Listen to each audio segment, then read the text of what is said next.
Mais faites-le taire. Faites-le taire avec Willy Rovelli. Bonjour Willy. Bonjour Julie, bonjour joli Jean-Marc et bonjour les triplés. Deux garçons, une fille, 3 possibilités. C'est chaud ce matin, dis donc. Oui, c'est chaud, mais là j'ai pas le cœur aux galipettes, mes 3 petits cochons, car ce matin, mes pensées vont à cette pauvre Lucette. Mais pourquoi l'a reçue Hollande à sa table? Pourquoi c'est un coup à ce qu'il vous vide le frigo en 2 minutes? Elle est folle. On voit bien que chez lui en 4 ans, la seule courbe qu'il ait réussi à inverser, c'est celle de son poids. Fallait pas faire ça, malheureuse. Maintenant tout se barre en Lucette, tout se barre en sucette, Lucette. Croyez faire plaisir et puis voilà. Moi je te le dis, je veux pas recevoir Hollande chez moi, certainement pas. Déjà que je reçois même plus mes potes à la maison, terminé. Ils me saoulent là sous prétexte que je suis italien. Ils sont toujours là à me demander: tu fais une pizza, tu fais une pizza. J'ai une amie qui a des mycos, je suis pas là à lui dire: tu fais des champignons, tu me fais des champignons. Vous voyez, c'est pénible. Pauvre Lucette. Déjà quand il a sonné à sa porte, elle a eu peur en voyant Hollande. Oh mon Dieu, qu'ils sont moches ces masques d'Halloween. Allez-vous un petit con. Elle a fini par rentrer, obligée. Il paraît que l'Élysée avait tout apporté. T'as vu, les tasses, les vases, les chaises. En fait, Hollande, il bosse chez Déméco. Et cette visite a tout de démago.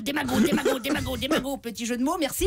Ouais, on applaudit, la foule est tendue. Oui, voilà. Mais entre le bouquet horrible sur la table, t'as vu, on aurait dit qu'il l'avait piqué au cimetière d'à côté le jour de la Toussaint. Et le vieux qui apportait le café et qui avait tout sauf la gueule de Georges Clooney, elle avait les boules, la vieille, je peux te le dire.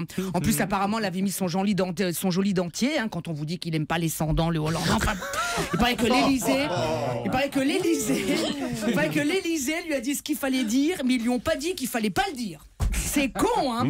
Et dire que Hollande est censé régler le problème des Français, et pour une fois qu'il va chez un Français, il lui fout des problèmes, la guigne. Enfin, comme le me disait tout à l'heure hors antenne Maxime Guény, qui est encore en pleine puberté, quitte à aller chez une Française, moi je serais plutôt allé chez une call girl à Saint-Tropez que chez une retraitée en Lorraine. Oh, petit boutonneux, va. Exactement ça. En plus, il a mis son pull de gendarme, là. Oh, il va nous sortir son petit gourdin.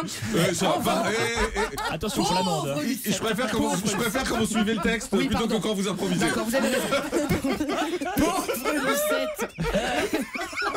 En tout cas, vous avez raison. Vous arrêtez d'improviser, c'est nul. Pauvre Lucette. Voyez, ça m'inquiète bien plus que vos soi-disant scoops sur une arrivée de Thierry Ardisson en semaine sur Canal+. Pauvre blagounette. En même temps, salut les terriens, ça peut pas être pire que maintenant, parce que maintenant, avec le grand journal, c'est salut les téléspectateurs. T'as vu? Toujours Ardisson, là, toujours avec ses costumes. Là, vous croyez que c'est vraiment le moment de rajouter un chat noir à 19h? Allons, enfin. En plus, il reprend cette case, il serait passé de Tout le monde en parle sur la 2 à Personne en parle plus sur Canal+.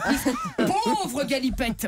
Non, Lucette, c'est quand même beaucoup plus grave que la nouvelle émission de Frédéric Lopez. J'ai regardé hier soir, j'ai rien compris. Il nous a présenté Rendez-vous en concept inconnu.